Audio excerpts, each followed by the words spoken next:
Testing lang ng uh, ND16 with PL or polarizer plus yung settings ko and yung bagong mounting ni Hank na naka-side yung arm na to, so medyo nakagitna yung camera.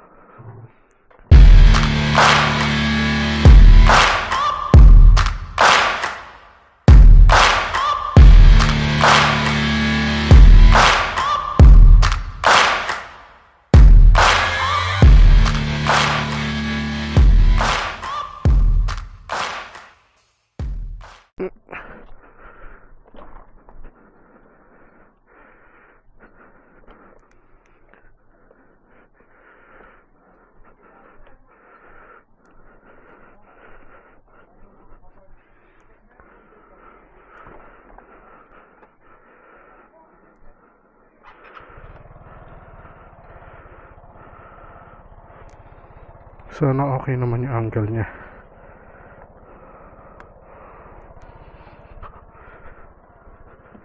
At syempre, sana okay din yung settings ko ngayon dahil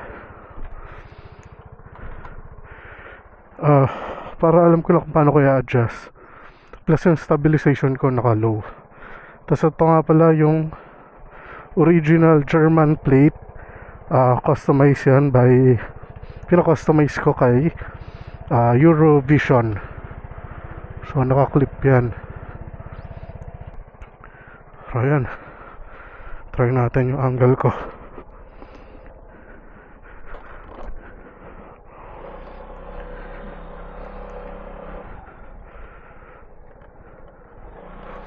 So usually pag nagde-drive ako, ganyan ang angle ng helmet ko. Ayan yung position ng katawan ko. Well, actually yung liwanag naman na yan, pag morning medyo mas dark pa dyan, pero gusto ko makita yung effect na parang naka-fast, yung masyadong naka-motion blur tawag doon. So testingin natin ngayon.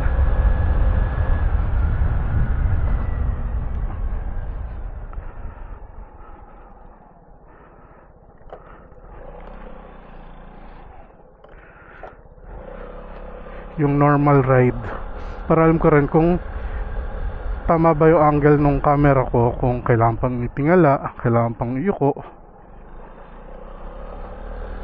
So gusto ko kasi medyo kita to yung dashboard, plus maganda yung angle natin sa kalsada, plus syempre yung motion blur.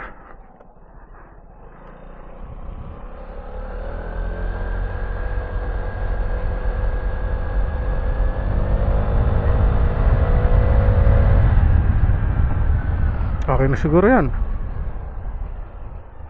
So balik sa garahe.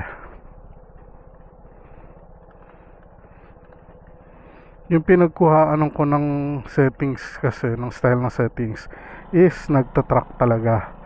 So yung motion blur niya nakukuha niya, plus yung according sa kanya yung sa vibration na yung stabilizer niya naka low settings para medyo may feel ng action pack talaga yung dating. Pero ang problema naman is yung tinatawag nilang ghosting. So try natin yan, or tignan natin ngayon yung result.